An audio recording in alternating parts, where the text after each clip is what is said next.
বিনা চুক্তিতে ভারত থেকে প্রায় 1000 চাকমা বাংলাদেশে ফিরে আসছিল। দুর্ভাগ্যবশত আমরা ক্ষমতার থেকে চলে গেলাম, আওয়ামী লীগ অন্যদের প্ররোচনায় চাকমাদের সাথে একটা চুক্তিতে আবদ্ধ হলো।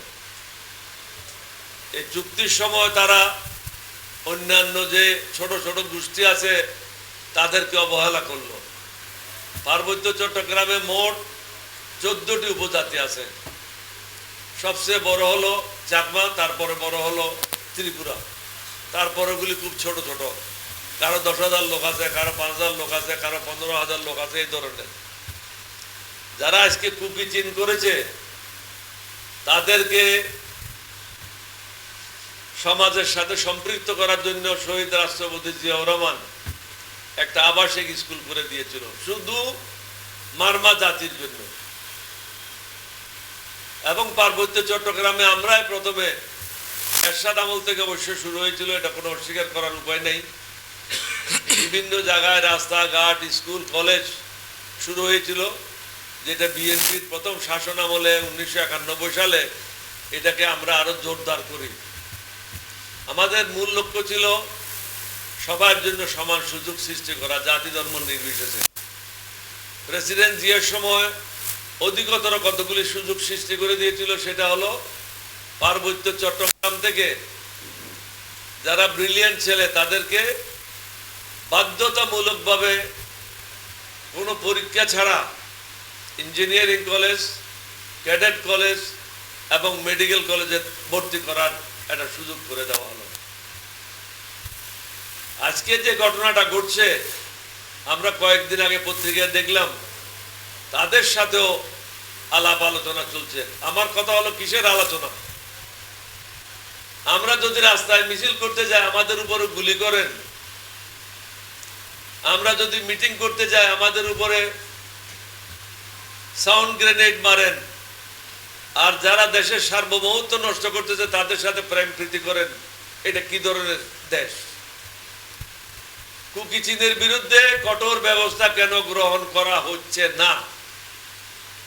এটা আমি একজন মুক্তিযোদ্ধা হিসাবে, একজন প্রবীণ রাজনীতিবিদ হিসাবে এই সরকারের কাছে আমার এটা জিজ্ঞাসা, তাদের সাথে এত প্রেম প্রীতি কিসের জন্য? যারা আমাদের সেনাবাহিনীর অফিসারদেরকে হত্যা করেছে, আমাদের সেনাবাহিনীর অন্যান্য পদবীর লোকদেরকে হত্যা করেছে, তাদের সাথে এত প্রেম প্রীতি কেন? সরকারের পক্ষ থেকে মন্ত্রীরা স্টেটমেন্ট করেছে যে কোন দেশ, প্রতিবেশী দেশ তাদেরকে অস্ত্র দিচ্ছে। বাসুরের নাম নিতে অসুবিধা কোথায়? আপনারা তো স্বামী স্ত্রীর সম্পর্ক, তো স্বামী স্ত্রীর মধ্যে যদি এরকম সম্পর্ক থাকে, নামটা নিতে অসুবিধাটা কি? বাসুরের নামটা নেন। অস্ত্রটা কোত্থেকে পাচ্ছে? অস্ত্র কে দিচ্ছে? কাদের অস্ত্র নিয়ে আমাদের সেনাবাহিনীর সদস্যদেরকে হত্যা করছে, পুলিশের সদস্যদেরকে হত্যা করতেছে, ব্যাংক আক্রমণ করতেছে, থানা আক্রমণ করতেছে? এটা কোনো সোজা কথা নয়। বাংলাদেশ সরকারের উচিত ছিল চারিদিকে বেড় দিয়ে, ঘেরা দিয়ে এদেরকে উপযুক্ত শাস্তি দেওয়া, জীবনে যেন আর কখনো মাথা ছাড়া দিয়ে না উঠতে পারে, কিন্তু সেটা তারা করতেছে না।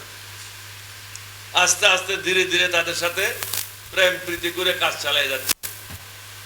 বর্ডারে প্রতিনিয়ত গোলাগুলি হচ্ছে, আমাদের নিরহ লোকগুলি মারা যাচ্ছে।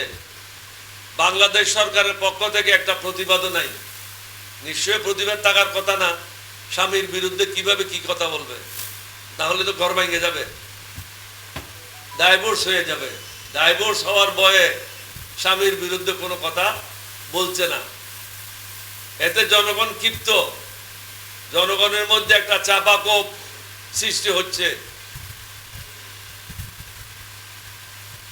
দেশের অর্থনৈতিক অবস্থা খুবই খারাপ অবস্থায় আছে এখন। আমি বহুবার আপনাদেরকে বলেছি, এখন হচ্ছে কি, যে সমস্ত ব্যাংকগুলি বন্ধ হওয়ার অবস্থায় গেছে, যে টাকাগুলি ওই সমস্ত ব্যাংক থেকে পাচার করে বিদেশে নিয়ে গিয়েছে, ব্যাংকের কোনো অস্তিত্ব নাই সরজমিনে, ওই ব্যাংকগুলি ভালো ব্যাংকগুলির উপরে চড়াইয়ে দিচ্ছে। এখন জিনিসটা হচ্ছে কি, ধরে নেন আপনি সাঁতার জানেন, আপনার আরেক বন্ধু সাঁতার জানে না, আপনারা দুজনে সমুদ্র ভ্রমণে গেলেন, আপনাদের নৌকা ভেঙে গেল, আপনারা পানিতে পড়ে গেলেন, তখন যে সাঁতার জানে সে সাঁতার করে কুল কিনারা করার চেষ্টা করবে। আর যে সাঁতার জানে না সে কি করবে? যে সাঁতার জানে তার পিঠের উপরে চড়ে বসবে, তখন দুজনেরই মৃত্যু হবে। এখন যে সমস্ত ফেইল ব্যাংক আছে, এই ব্যাংকগুলি ভালো ব্যাংকগুলি দেওয়ার কারণে ভালো ব্যাংকগুলিও ধ্বংসের উপক্রম হয়ে গেছে। ক্যাশ টাকা ব্যাংকগুলিতে নাই, ডলার নাই।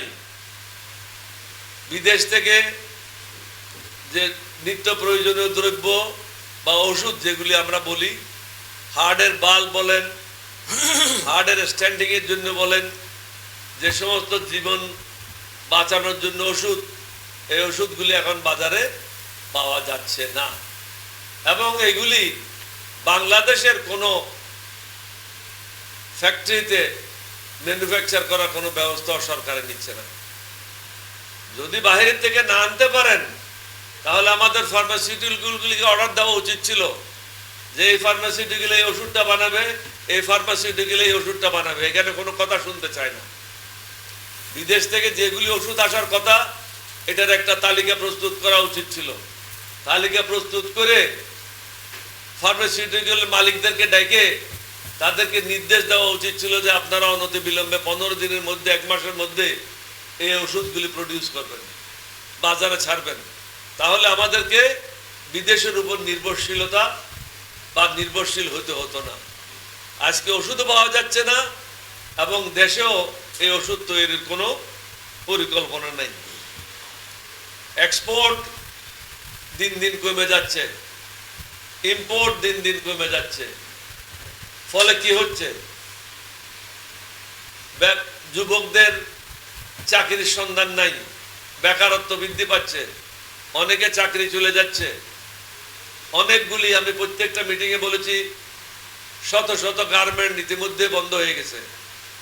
কাঁচামালের অভাবে আরো অনেকগুলি ফ্যাক্টরি বন্ধ হবে। এই সমস্ত কারণে আমাদের জিডিপি যেটা 7 হওয়ার কথা, এটা সর্বশেষ জরিপে 6.1 বা 6.2 আসছে।